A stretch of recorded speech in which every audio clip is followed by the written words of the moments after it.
همزمان با روز جهانی زن و در حمایت از زنان ایرانی تجمعاتی در کشورهای مختلف برگزار میشه.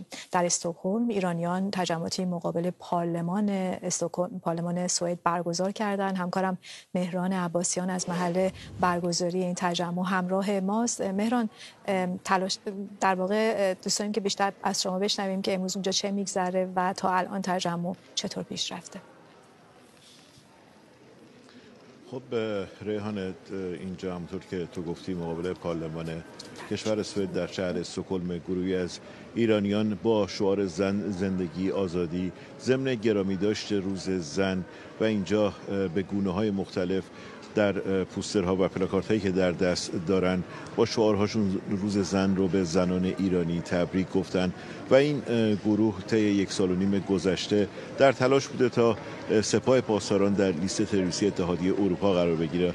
حالا این در واقع روز جهانی زن رو یک بهانه دونستن و اینجا اومدن و ضمن اینکه تبریک میگن به هم دیگه، به رهگذران روز زن رو تبریک میگن، از دولت و پارلمان سوئد خواستار اینن که اقدامات جدی در مورد سپاه پاسداران انجام بده، چون به باور این تجمع کنندگان سپاه پاسداران یکی از نیروهای سرکوبه که طی سالهای گذشته زنان رو در ایران سرکوب کرده. عکس زندانیان زن ایرانی رو که در زندانهای جمهوری اسلامی هستند در دست دارن، از نسرین ستوتی گرفته نرگس محمدی، خانم جلالیان، و این گونه میخوان پیغام خودشون رو به رهگذران و پارلمان و نماینده‌های پارلمان سوئد برسونن. خب اینجا مقابل درب اصلی پارلمان هست.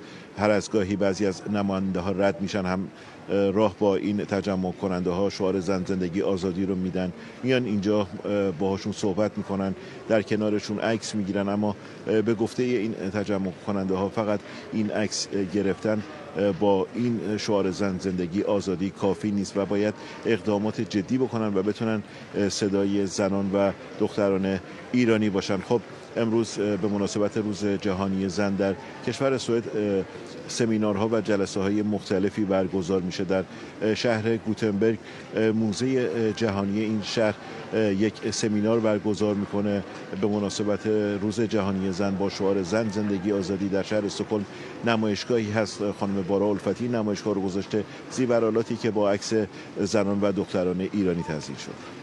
متشکرم از توضیحات شما. همکارم مهران عباسیان، استکهلم.